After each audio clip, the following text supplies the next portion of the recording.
Tata institute का case में मेरे को इधर अरेस्ट करके लाया गया। तो मेरे ऊपर एक झूठा इल्ज़ाम लगाया गया। लगाने के बाद में अभी मैं मालूम भी नहीं ये केस क्या है नहीं है, इसके बारे में मेरे को कुछ भी मालूम नहीं। तो मेरे को जेल में ला के इधर इन लोग छोड़ दिया। 4 साल मेरा टाइम बर्बाद हुआ। इसके बाद मेरे को अभी छोड़ा है।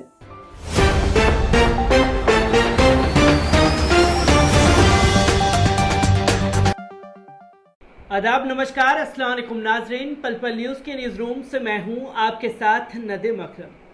सोचिए आप या मैं एक शहर जाएं रोजगार की तलाश में और वहां पहुंचते ही आपको गिरफ्तार कर लिया जाए और जेल की सलाखों के पीछे सड़ने के लिए मजबूर कर दिया जाए।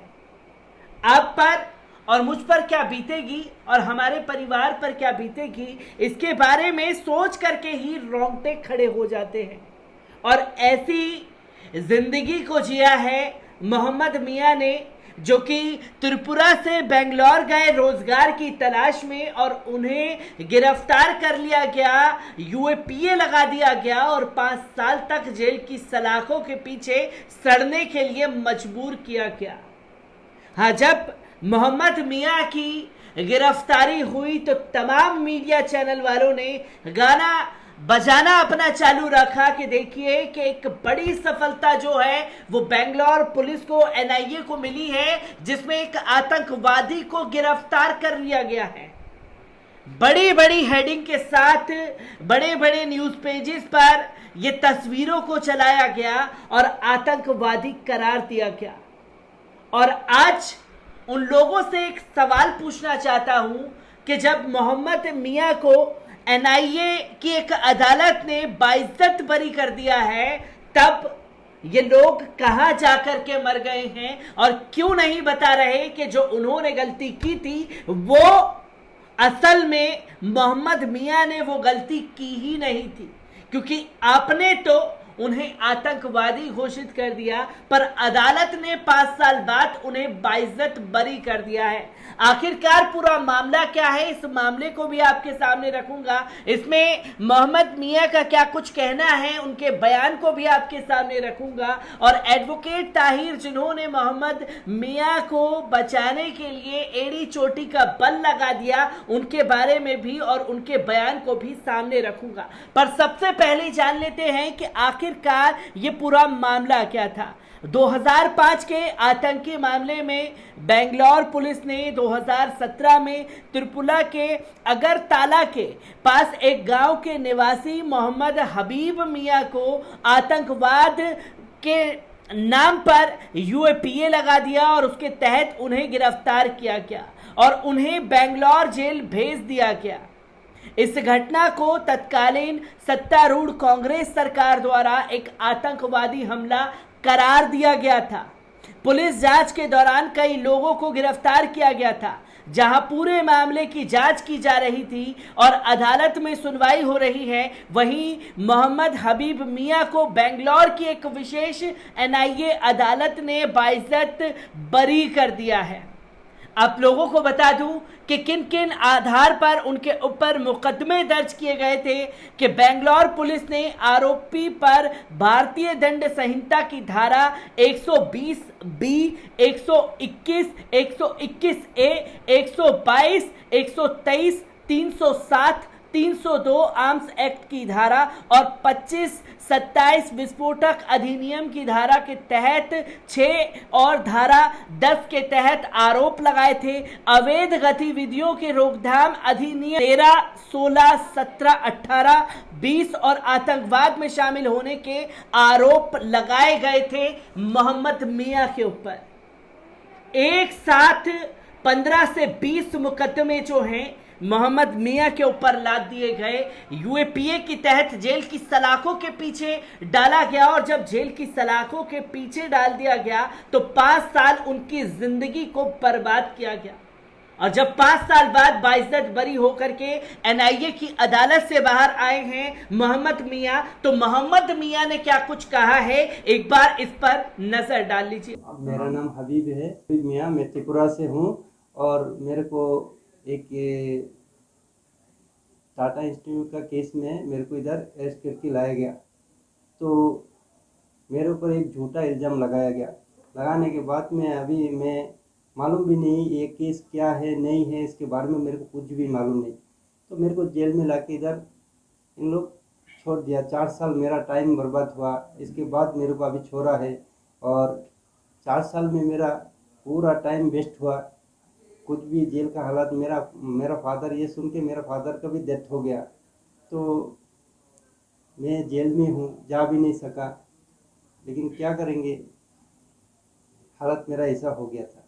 जेल में ट्रायल हो रहा है बोल के चल रहा है और चल रहा है बोल के 4 साल हो गया मेरा। ये मैं कुछ इस केस के बारे में मालूम नहीं और ये बेंगलोर में भी कभी आया नहीं। हमको जेल में रखता था तो रखने के बाद में ट्रायल ही नहीं चलता था। तो ट्रायल हो रहा बोल के 4 साल गुजर गया। मैं इस केस के साथ कोई ताल्लुक भी नहीं है। मैं आम आदमी हूँ, रोज़ कमाने वाला खाने वाला हूँ। इस केस के बारे में कुछ मालूम भी नहीं है मेरे को। तो ऐसा करके बहुत सारे भाई है जो जिसके आज 5 साल 6 साल 10 साल गुजार रहा है। तो उनके साथ क्या सोचिए। अभी मेरे को ये जो लॉयर है एडवोकेट मोहम्मद तायर, उन्होंने बहुत कोशिश किया, उन्होंने बहुत मेहनत करके मेरे को यहाँ से जेल से निकाला। हाँ, हम गाँव जा रहे हैं लेकिन वो तार भाई मेरे लिए अभी टिकट भी बना रहा है। अभी तो मैं खुश हूँ, मैं अभी रिलीज़ हो गया, मैं घर जाने वाला हूँ, मेरे बीवी बच्चे से फैमिली से मिलना हूँ। मेरा आम जिंदगी में मेरे को पहले चलने जैसा अभी मेरे को महसूस हो रहा है। ताहिर भाई बहुत मेहनत किया, शुक्रिया उनका। आपने सुना मोहम्मद मियाँ को। मोहम्मद मियाँ का साफ तौर पर कहना है कि वो रोजगार की तलाश में बेंगलोर पहुंचे थे और बेंगलोर पहुंचते ही उन्हें गिरफ्तार कर लिया गया। उन्हें क्यों गिरफ्तार किया गया, क्या क्या उनके ऊपर सेडिशन लगाए गए थे, क्या क्या चार्जेस लगाए गए थे, उन्हें इसकी अभी तक जानकारी नहीं है। उनका कसूर क्या था, ये सिर्फ एक सवाल बनता है मौजूदा हुकूमत उस दौरान की कांग्रेस सरकार से कि आखिरकार मोहम्मद मियाँ का जुर्म क्या था।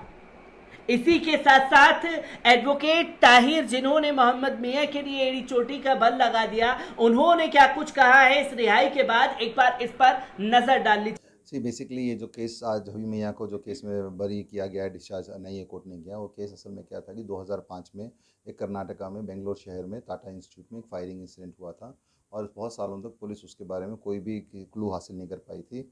और फिर 2008 में एक एक्यूज़ को पकड़ा गया लखनऊ पुलिस में, शहाबुद्दीन ने। उसकी वॉलंटरी स्टेटमेंट पुलिस को मालूम चला कि शहाबुद्दीन का यहाँ पर भी इसके ये 2005 के इंसिडेंट में भी कुछ हाथ था। तो बेस्ड ऑन उसकी स्टेटमेंट रिकॉर्ड करके पुलिस ने क्या किया, उसको एक्यूज नंबर 1 बनाया 2008 में और चार्जशीट फाइल की। फिर 2017 में जाके इस हबीब मियाँ को अरेस्ट किया और उसको एक्यूज नंबर 7 बनाया। और 2017 से लेकर 2021 तक वो कोर्ट में था, यहाँ बेंगलोर की जेल में था। और उसमें जो चार्जशीट फाइल हुई थी उसमें कोई भी ऐसा मटेरियल नहीं था जिससे कि उसका जुर्म साबित हो सके या उसके ऊपर ट्रायल चल सके। तो इसी चीज़ों को कंसिडर करके कोर्ट ने 14 तारीख को पूरे मटेरियल को कंसिडर करके कोर्ट ने उसको डिस्चार्ज कर दिया। डिस्चार्ज के माने क्या होते हैं, जब अगर कोर्ट पुलिस की इन्वेस्टिगेशन मटेरियल को देख के जब उसमें कोई भी ट्रायल चलाने का मटेरियल नहीं रहता तो बरी करते हैं, उसको डिस्चार्ज बोलते हैं। तो हिंदुस्तान की हिस्ट्री में पहली बार ऐसा हुआ जब किसी हाई स्टेक मैटर में, यूएपीए मैटर में एक्यूज़ को पुलिस के डॉक्यूमेंट्स में कोई भी एलिगेशन नहीं होने की वजह से उसको डिस्चार्ज किया गया है। और ये जिस तरह इस केस में ऐसा हुआ है, ऐसा ही आमतौर पे हर मैटर्स में होता है जिसमें बहुत सारे जो लोग हैं अरेस्ट किए जाते हैं, उनका ट्रायल सालों साल तक नहीं चलता है। इस सारे चीज़ों के लिए स्पीडी ट्रायल के लिए मैंने एक PIL भी फाइल की थी जिसमें कोर्ट ने डायरेक्शंस दिए हैं पूरा ये स्पेशल कोर्ट को कि जितने भी ऐसे केसेस हैं इनमें आप लोग सेक्शन 309 और NIA के सेक्शन के अंदर में डे टू डे हेयरिंग के लिए और जल्द से जल्द हेयरिंग करने के लिए कीजिए। उसी का एक नतीजा है कि एक ऑर्डर मिला है और मैं उम्मीद करता हूँ अब जितने भी बाकी जो केसेस हैं जहाँ पे अंडर ट्रायल जेलों के अंदर जो लोग हैं उनका भी एक स्पीड ऑफ ट्रायल होगा और उनको एक जस्टिस मिलेगा। तो दोस्तों, आपने देखा कि मोहम्मद मियाँ के बयान में साफ तौर पर उनका दर्द छलक रहा था। 5 साल तक वो अपने परिवार से दूर रहे, परिवार में कई लोगों के इंतकाल हो गए, वो उस चीज को सोच करके रुआने से हो रहे थे। तो एडवोकेट ताहिर ने खुल करके कहा कि यूएपीए के नाम पर मुसलमानों को शिकार बनाया जा रहा है, मुसलमानों को निशाना बनाया जा रहा है। हर एक कोई भी छोटी सी बात पर यूएपीए लगा करके मुसलमानों को जेल की सलाखों के पीछे ठूसने का काम किया जा रहा है मौजूदा हुकूमत द्वारा। जिसके बाद जो तस्वीरें सामने आ रही हैं वो वाकई काफी खौफनाक हैं, जिस पर अब सोच समझ करके विचार करने की जरूरत है और लीगली टीम ऐसी एक तैयार होनी चाहिए जिसके चलते जो कार्रवाइयां हो रही हैं उन कार्रवाइयों के ऊपर लोगों का ध्यान केंद्रित किया जा सके। 2005 में मोहम्मद मियां को जोड़ करके आतंकवादी बताने वाला मीडिया जब आज पूरी तरीके से मोहम्मद मियां बाइज्जत बरी हो गए हैं तो उनके बयान को सुनाने से भी कतरा रहा है। एडवोकेट ताहिर ने जो बातें कही हैं उसे बताने से भी कतरा रहा है। तो ये दोगली मीडिया का ये हर बार रवैया रहा है। अगर कैमरे के पीछे मुसलमान मुजरिम हैं तो वो मुजरिम ही कहलाएगा, बाइज्जत बरी उसे कोर्ट क्यों ना कर दे, और यही कैमरे के आगे जो है दूसरे समुदाय के लोग होंगे और वो बरी भी नहीं हुए हैं, मुजरिम कहलाए जाएंगे, तो मीडिया उसे बाइज्जत बरी करार देगा। मैं ऐसी ही खबरों से आपको रूबरू कराता रहूंगा। दीजिए इजाजत, शुक्रिया।